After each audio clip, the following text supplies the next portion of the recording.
वादा बा ई तो हार बैठी सखी के छोड़ब तो ना अब उन लोगन के करेके उन लोग के ऐसा हश्र करब हम।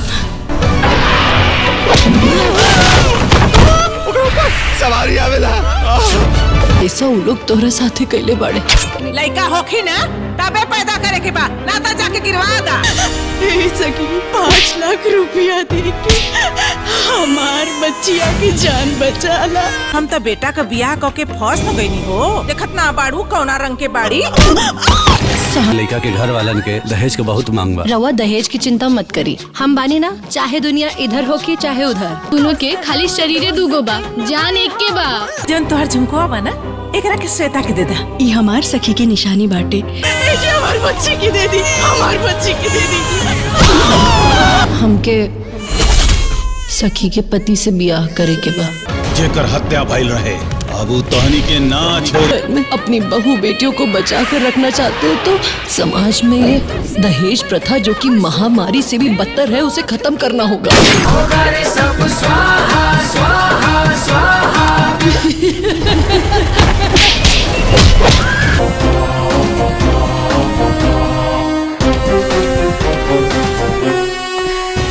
अब ईंट के जवाब पत्थर से ही मिले। काहे की माई आग से आग ना बुझेली। अगर आज हम कुंवार दुल्हन बन के दीदी के ससुराल ना गई नी तकाल दीदी के सिंदूर बुझा जाए। माई दहेज के लिस्ट में सब लिखल रहे, फ्रिज एसी सब कुछ। इतना बड़ा बेइज्जती, एसी ना दी फ्रिज ना दी और का देले बिया। 4 दिन ना भइल बाबी आइले और ते जवान लड़ावत रे। लगा रे कर मतारी के फोन। मेरे माथे पे चढ़ के नाचे के कोशिश मत करिए ना तो 1 मिनट ना लगी हमके नैहर भेजे में। एगो लड़की ही विदा होके ससुराल काहे जाली, लड़का काहे ना जाला।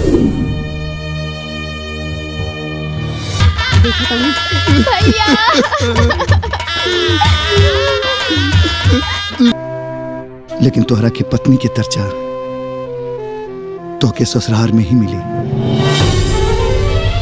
1 महीना से भी ऊपर हो गए, अपने करेजा के चेहरा देख ले। यह घटना के बाद हम सोच लेंगे कि इस समाज के बनावल रीति रिवाज के हम बदल के रहा।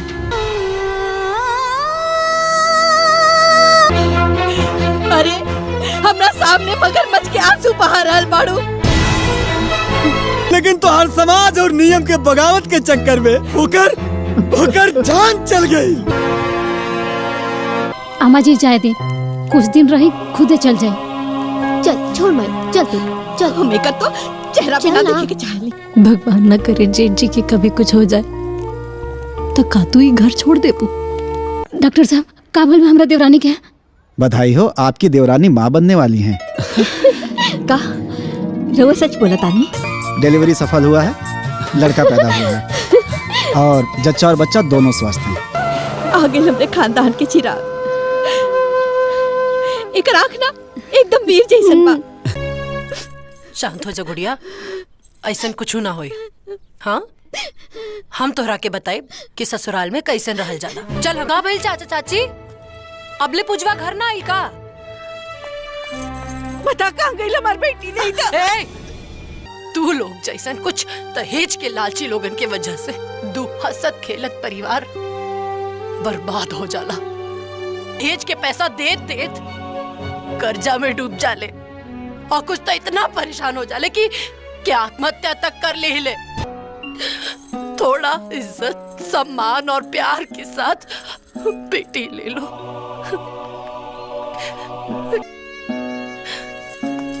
का भैया रवा तो पति बनी ना, और पति तो परमेश्वर होला।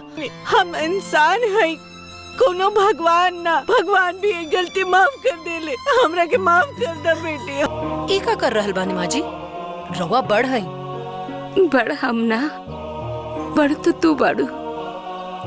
अभी काफ़ी ज़बरदस्त मूवी को लेकर बात करने वाले हैं, जिस फिल्म को लेकर के काफ़ी ज़्यादा चर्चा चल रही है, और फिल्म का नाम है बड़की सखी छोटकी सखी। आप लोगों ने बड़की छोटकी टाइटल को देख कर के कई सारी फिल्में आप लोगों ने देखी होंगी, जो अलग अलग स्टोरी लाइन पे बेस्ड है, अलग अलग कहानी के आधार पे बनाई गई है।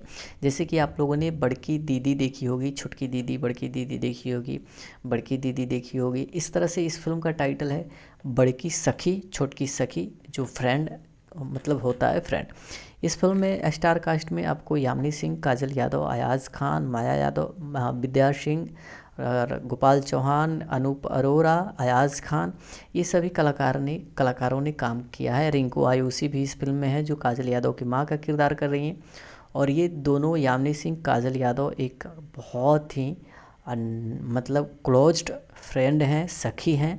और इन लोगों की सखी की चर्चा, इन लोगों की सखियारों यानी फ्रेंडशिप की चर्चा सिर्फ इनके घर तक ही नहीं है, बल्कि पूरे गांव और अगल बगल के गांव में भी फेमस हैं, ये प्रसिद्ध हैं। क्योंकि इन लोगों की जोड़ी इस तरह से है कि एक साथ खाना, एक साथ सोना, एक साथ बैठना, कहीं भी एक साथ ही जाना, मतलब लाइक एक जिस्म दो जान की तरह इन लोगों का रिएक्शन बिहेव है, इस तरह से रहती हैं। काफ़ी आपसी लगाव होता है इन दोनों सखियों में। और फिर है क्या कि समय आता है अब शादी का। शादी को लेकर इनके फैमिली वाले भी चिंतित हैं कि जब ये एक दूसरे के बिना यहाँ नहीं रह पाती हैं, तो जब शादी हो जाएगा ये अपने ससुराल को चली जाएंगी लोग, तब कैसे ये लोग रह पाएंगी। ये बहुत बड़ी चिंता का विषय है घर वालों के लिए। पर कोई नहीं, समय के साथ हर चीज़ बदल जाता है। लेकिन बदलता क्या है, अपनापन और लगाव कभी ख़त्म नहीं होता है। अब काजल यादव की शादी जो है धूमधाम से होती है अयाज खान के साथ। अयाज खान की फैमिली में उनकी माँ का किरदार कर रही हैं विद्या सिंह, उनके पिता हैं अनूप अरोरा। जो परिवार एक ऐसा परिवार है कि वो दहेज का इतना ज़्यादा लोभी है कि उन्हें दुनिया में बस पैसे, दहेज के रूप में कितने पैसे ऐंठ लिए जाएं उस परिवार से, ये चीज़ जो है उन लोगों के अंदर ठूस ठूस के भरी है। उन लोगों के अंदर बस दहेज की एक ऐसी मतलब नशा है कि उनके यहाँ शादी करना मतलब अपनी बेटी की ज़िंदगी खतरे में डालने से कम नहीं है। उनको ना बहू से मतलब है, ना ही बहू की खुशी और बहू के बच्चे, यानी अपने बेटे के बच्चों के लिए भी उनके अंदर कोई भावना नहीं है कि हमारे बेटे का बच्चा होगा, हम दादी बनेंगे, हम दादा बनेंगे। ये सब चीज़ उन लोगों को नहीं चाहिए। बस उन लोगों को मनी चाहिए, पैसे चाहिए। ऐसे घर में काजल यादव की शादी हो जाती है। उनके वहाँ जाने के बाद ही इनकी सास जो है और ज़्यादा दहेज में जो कुछ पैसे मिले होते हैं, उस पैसों में और ज़्यादा पैसे ऐंठने की फिराक में होते हैं कि क्या तिगड़मबाजी लगाई जाए, क्या ट्रिक लगाया जाए कि इसके यहाँ से और जो पैसे निकालने हैं दहेज के रूप में, वो पैसे निकाल लिए जाए। इस तरह से इनकी सोच, इन लोगों की मेंटलिटी होती है, जो पैसा हड़पने के चक्कर में हमेशा से लगे रहते हैं। वो उस घर में काजल यादव को तनिक भी आराम नहीं मिलता है, ना कहीं सुकून, ना पति का साथ, ना सास का अच्छा बिहेव। दिन भर घर का हर एक काम नौकरों की तरह कराना, और ऊपर से इनके ऊपर थोड़ी आराम करे, थोड़ी बैठ जाए तो मुंह पे पानी फेंक देना, उन्हें कई तरह की बातें करना, यहाँ तक कि मतलब हाथापाई तक की समस्या आ जाती है। ये फिल्म जो है एक रिव्यू वीडियो है, और इसमें जो फिल्म में दिखाई गई है वही चीज़ आप लोगों को बता रहे हैं। जैसे कि जो चीज़ दिखाई गई है मारना वगैरह, वो इसलिए हम ये सारी बातें आप लोग के बीच शेयर कर रहे हैं। तो इस तरह से इनके साथ होता है। इनकी माँ रिंकू आयुषी फ़ोन करके इनसे पूछती हैं कि बेटी सब ठीक तो है, लेकिन ये बेचारी सब कुछ ठीक ही बताती है, जबकि यहाँ कोई कुछ ठीक नहीं है। ना इनका पति ठीक है, ना इनकी सास ठीक है, लेकिन अपनी माँ से कहती है कि मेरी सास तो गाय है और मेरे पति मुझे खूब मानते हैं, लेकिन वैसा कुछ नहीं है। अब कुछ दिनों के बाद होता क्या है कि ये प्रेग्नेंट होती हैं। प्रेग्नेंट हो जाने के बाद धीरे धीरे जो है पेट बड़ा होता है औरतों का, काम करने में तकलीफ़ें होने लगती है, वज़न उठाने में तकलीफ़ें होने लगती है। लेकिन इन सब चीज़ों को उस सास को और उस पति को कोई मतलब नहीं है। उन लोगों को तो बस घर का सारा काम चाहिए, जो हम लोग को चाहिए, जो हम लोगों को कराना है वो कराना है। तुम्हें क्या तकलीफ़ है नहीं है वो तुम समझो। अब उस हालात में भी काजल यादव जो है घर का एक एक काम करती है, बर्तन, खाना, कपड़ा, हर एक काम वजन से, पानी भी मतलब उठाना पड़ता है, भारी भारी वजन भी उठाना पड़ता है इनको। एक दिन ये सब करते हुए फिसल कर गिर भी जाती हैं। इनके पेट में दर्द उत्पन्न होता है, हॉस्पिटल में ले जाया जाता है, लेकिन वहाँ पर जाने के बाद पैसे लगाने के लिए कोई राज़ी नहीं है। कोई नहीं चाहता है कि इसको हॉस्पिटल तो लेके आ गए हैं, अब खर्चे नहीं करेंगे इसमें। डॉक्टर के द्वारा बताया जाता है कि इनको थोड़ी चोटें आई है, लेकिन विद्या सिंह कहती है चोट आई है, कुछ भी आई है, अगर बच्चा ठीक है, सब ठीक है तो ठीक है, नहीं अगर कोई प्रॉब्लम है तो उसको मिसकैरेज करो, नहीं चाहिए। हाँ उतना मतलब ये देखिए ये कैसी बात है। एक बहू माँ बनने वाली है, उसके पेट में बच्चा है, एक औरत होकर एक औरत की दर्द को नहीं समझ पा रही है। एक औरत होकर, एक सास होकर बहू के साथ, बेटी समान बहू के साथ ऐसे बिहेव कर रही है जो रिश्ते को तार तार करता है और इंसानियत को मतलब नीचा दिखाने का काम है। लेकिन होता क्या है कि काजल यादव का बच्चा सही सलामत था, सुरक्षित था, थोड़ी चोटें थी। कुछ दिनों के बाद ये डिलीवरी का समय इनका आ जाता है, बच्चा पैदा होने का दिन आ जाता है और ये एक बच्चे को जन्म देती हैं जो बेटा होता है। और जन्म देने के बाद इनकी माँ, इनके सास, मतलब इन फैमिली वालों का चाह ये होता है कि हमें 5 लाख रुपये चाहिए तब ये बच्चा पैदा होगा और मतलब तुम रख सकती हो, नहीं तो ये बच्चा तुमको नहीं दिया जाएगा, तुम्हारे पास नहीं रहेगा। अब काजल यादव भी गरीब फैमिली से बिलोंग करती हुई लड़की हैं, ये 5 लाख रुपये कैसे देंगी?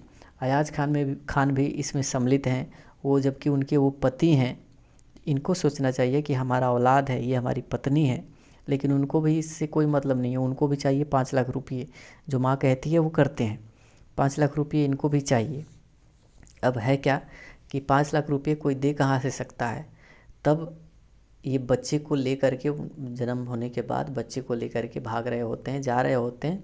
काजल यादव दौड़ के इनको पकड़ने के लिए दौड़ती है, पीछा करती है, छत तक जाते हैं कि पैसे मंगाओ, 5 लाख रुपये लाओ तो ये बच्चे की माँ कहलाओगी, वरना ये बच्चा नहीं रहेगा तो नहीं रहेगा। अब ये बहुत बड़ी समस्या है काजल यादव के लिए।